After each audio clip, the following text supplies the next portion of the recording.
पंचोग्र पापाश्चर्य छत्म कारिणः, 5 महापाप कहे गए हैं। 5 महापाप कहे गए हैं।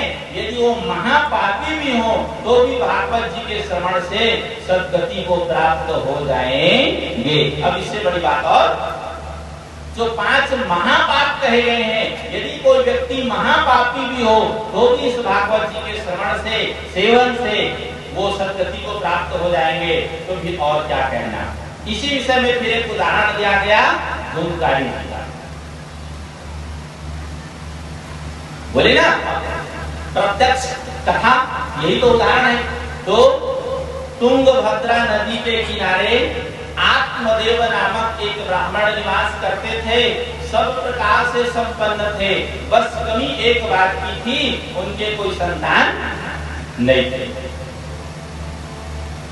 तुंगभद्रा नदी के किनारे निवास करते थे। पंडित जी अच्छे थे, कोई संशय नहीं, लेकिन प्रारब्ध कर्मवश उन्हें संतान की प्राप्ति नहीं हुई थी। धीरे धीरे समय बीता जा रहा था, चतुर्थावस्था आ गई, पंडित जी को अभी तक संतान की प्राप्ति नहीं हुई थी। पंडित जी इस बात से दुखी होकर के वो एक बार जो है घर बार छोड़ करके वन को चले गए। वन में एक तपस्वी से, एक महात्मा से उनकी भेंट हुई। महात्मा जी को देखकर कुछ मन में जो है उत्साह जगा, उनके शरण पड़े और निवेदन किए, बोले आप कृपा करें और जैसे भी हो मुझे पुत्र की प्राप्ति हो जाए। महात्मा जी बड़े पहुंचे हुए थे। जो आत्मदेव ब्राह्मण थे उनकी मस्तक रेखा देखे उन्हें समझ में आ गया कि तुम्हारे जीवन में पुत्र सुख नहीं है। उन्हें समझाए हैं, बोले तुम ये पुत्र की लालसा छोड़ दो और सुंदर भगवत स्तुति करो, भगवत ज्ञान करो, भगवत भजन करो, जिससे तुम्हें सद्गति की प्राप्ति। तुम्हारे जीवन में पुत्र सुख नहीं है। ब्राह्मण देव नहीं माने, ध्यान से सुनेंगे।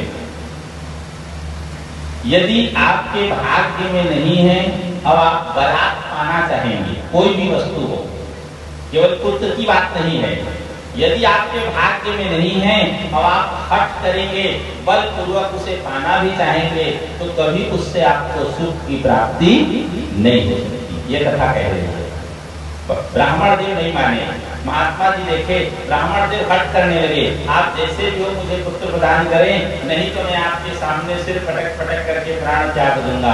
अब तपस्वी जी थे, थोड़े चिंतित हो गए, यदि मेरे सामने प्राण त्याग दिए तो कहीं कहीं दोषारोपण मुझ पर लगेगा। तो ठीक है, अब तुम नहीं मानते हो तो तुम जानो। उन्हें एक फल भेंट किए, कुछ विधि बतलाए, बोले जाकर इसे अपनी पत्नी को खिला देना और इस विधि से उन्हें निवास करने के लिए बोलना, तो निश्चित रूप से तुम्हें एक सत्पुत्र की प्राप्ति होगी। पंडित जी बड़े प्रसन्न हुए, अब घर लौटे, पत्नी को ये सारी बात बतलाए। पत्नी जी का नाम था धुंधुली। आत्मदेव ब्राह्मण की पत्नी का नाम धुंधुली। जैसे महात्मा जी बोले थे, सविधि वो फल उन्हें भेंट कर दिए, बतला दिए कि इसको ग्रहण करना है, ऐसा ऐसा होगा, ये करना है।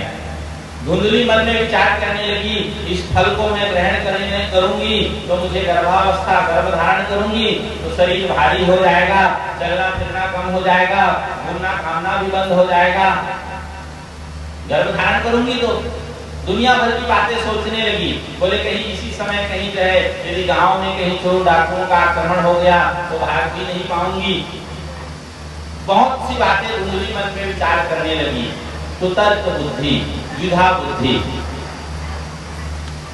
कुतर्क मन में विचार करने लगी। ठीक है, अब वो अपने कुछ सहेलियों से भी चर्चा की, तो उनकी सहेलियां भी वैसे जो है